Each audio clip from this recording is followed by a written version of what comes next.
오늘 본문에는 접촉하면 부정해지는 짐승에 대해서 말씀하고 있습니다. 일단 먼저 육지 동물 중에 먹지 말라고 하신 동물이 죽었을 경우 그 시체와 접촉하면 그 사람은 부정해집니다. 잠깐 접촉했는데도 그날 하루 종일 부정해집니다. 만약 그 죽은 시체를 옮긴 경우라면 오랫동안 접촉했기 때문에 그 옷까지 빨아야 하며 역시 그날 하루 종일 부정해집니다. 땅의 기는 부정한 짐승과도 접촉하지 말아야 합니다. 이 짐승들은 죽지 않고 비록 살아있는 상태에서 사람이 접촉을 해도 저녁까지 부정해집니다. 왜냐하면 당시 사람들은 땅은 하나님의 저주를 받은 상태였기 때문에 죽음과 연관이 있다고 생각했습니다. 그래서 땅에 기는 짐승들은 죽음의 땅과 항상 붙어서 살기 때문에 사람이 그것을 만지면 아무리 그것이 살아있어도 죽은 시체를 만진 것처럼 부정해집니다. 레위기는 죽음이라는 것과 어떤 모양으로든지 사람이 접촉을 하게 되면 부정해진다는 것을 강조합니다. 심지어 정결한 짐승, 먹어도 되는 짐승이 죽었어도 그 시체와 접촉을 하게 되면 저녁까지 부정해집니다. 뿐만 아니라 민수기 19장 13절은 죽은 사람의 몸에 닿아도 그 사람은 부정해집니다. 죽은 사람의 몸의 규정이 더 엄격하게 나오는데 만약 닿았을 경우 7일 동안 부정해지고 만약 그 부정을 스스로 정결케 하지 않은 사람은 반드시 이스라엘에서 끊겨질 것이라고 경고합니다. 이것이 지금 21세기를 살아가는 우리에게는 더 이상 적용되는 법이 아니지만 예수님이 살아갈 당시까지만 해도 그대로 적용되는 법이었습니다. 그때도 누구든지 시체와 접촉을 하면 반드시 그 부정의 문제를 해결했어야만 했습니다. 그런데 누가복음 7장에 보면 예수님이 나인성 과부의 외아들이 죽은 현장 앞에서 이 부정의 규례를 어기시는 행동을 하는 것을 볼 수 있습니다.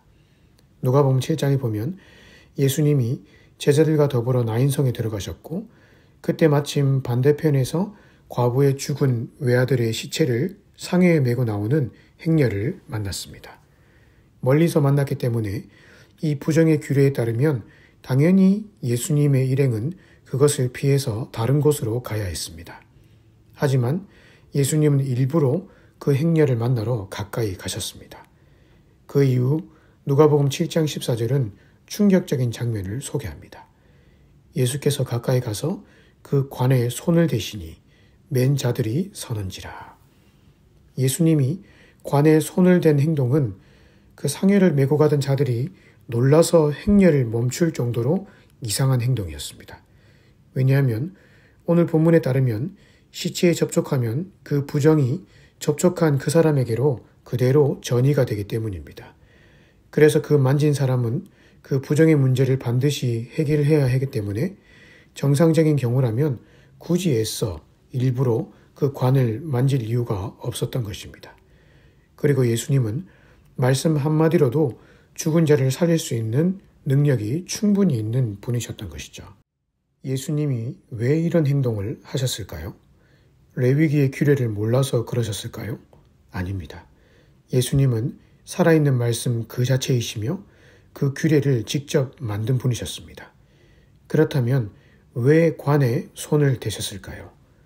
그것은 예수님이 외아들을 잃고 슬퍼하는 나인성 과부의 슬픔을 자신의 아픔으로 여기셨다는 말입니다. 남편을 먼저 떠나보내고 하나밖에 없는 자식마저 잃은 이 한 여인의 아픔을 자신의 아픔으로 전가시키시고 그 슬픔에 함께 동참하셨다는 말입니다. 그 결과 예수님이 부정해지셨습니다. 그렇다면 예수님은 그 부정을 어떻게 해결하셨습니까? 성경에 예수님이 7일 동안 격리하고 정결 예식을 치렀다는 말이 없습니다. 왜요? 예수님은 바로 그 부정을 몸에 짊어지시고 십자가에서 친히 죽으셨기 때문입니다. 예수님 자신이 하나님의 희생제물이 되셔서 그 과부가 평생 짊어지고 가야 할 그 슬픔과 부정을 예수님 자신이 직접 떠안으시고 십자가에서 죽어주신 것입니다. 그렇게 함으로 과부의 가정에는 아들이 살아나는 기적과 기쁨을 안겨다 주셨던 것이죠. 예수님에게 있어서 중요한 것은 시체와 접촉함으로 생기는 불평과 부정이 아니었습니다. 예수님에게 있어서 중요한 것은 바로 그 슬픔을 당한 한 영혼을 위로하시고 새롭게 하시며 기쁨을 회복시켜 주시는 것이었습니다. 이것이 바로 예수님의 마음입니다. 그 예수님이 바로 오늘 우리가 섬기고 있고 우리가 곁에 모시고 있는 바로 그 예수님이십니다. 그분은 죄와 연약함에 똘똘 뭉쳐져 있는 우리를 보시고 결코 피하시는 분이 아니십니다. 마치 부정한 나인성 과부의 장례 행렬을 보시면서도 그곳으로 친히 찾아가셨듯이 예수님은 오늘 부정과 연약에 휩싸여 있는 우리를 결코 외면치 않으시고 찾아오십니다. 그리고는 우리의 부정한 삶을 자신의 피 묻은 손으로 어루만지시며 그 부정을 자신의 부정으로 여기실 만큼 우리를 깊이 공감하시고 사랑해 주십니다. 우리가 바로 그런 존재입니다. 우리는 항상 부정과 연약함 속에 휩싸여 있지만 그럼에도 불구하고 떠나지 않으시고 날마다 찾아오셔서 그 사랑의 손길로 내 삶을 안으시고 붙들어 주시는 예수님이 우리 곁에 계시는 것이죠.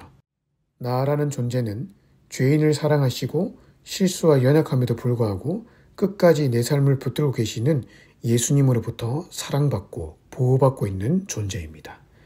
그래서 오늘 내 마음이 결코 고난의 상황과 현실 앞에서 무너지지 않는 것입니다. 사실 나에게 닥친 상황과 현실만 본다면 벌써 몇 번이고 쓰러지고 넘어졌어야 하지만 그렇지 않을 수 있는 이유는 바로 사랑의 예수님이 십자가에 못 박힌 그 피 묻은 손으로 내 삶을 붙들고 계시기 때문입니다. 그것 하나면 충분하지 않습니까? 예수님이 오늘 나를 사랑으로 붙들고 계신다는 그 말씀보다 더 나에게 큰 힘이 되고 위로가 되는 말씀은 없는 것입니다. 그래서 내일도 희망이 있는 것이죠. 분명 내일도 고난이 찾아올 수 있겠지만 내 곁에 계신 예수님은 어떤 환난 속에서도 나를 꼭 안아 주실 것이기 때문입니다. 그 예수님의 손길이 환난 많은 세상에서부터 우리를 결국 완성된 하나님의 나라 문 앞까지 안전하게 인도해 주실 것입니다. 오늘 하루도 우리의 연약과 부정에도 불구하고 여전히 함께 하시는 예수님을 힘있게 바라보심으로 인해 승리의 길을 걸어가실 수 있기를 주님의 이름으로 축복합니다.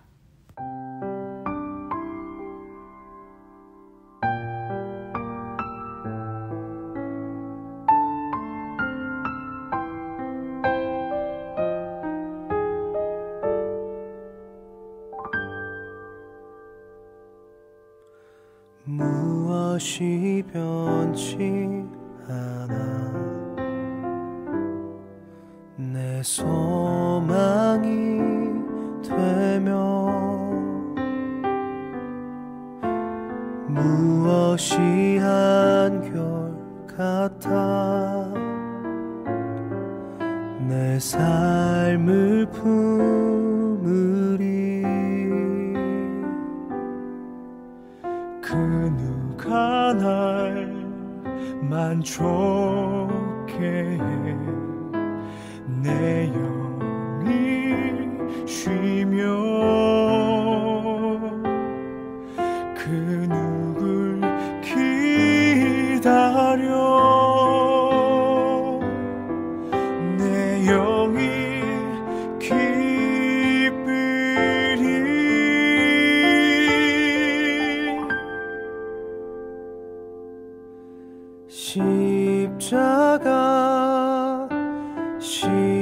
십자가 그 그늘 아래 내 소망이 있네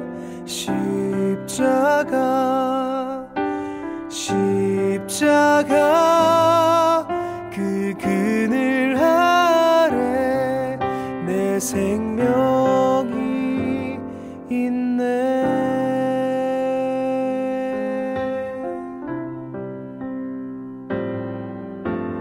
무엇이 변치 않아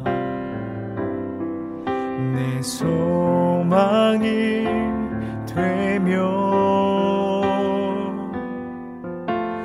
무엇이 한결같아 내 삶을 품으리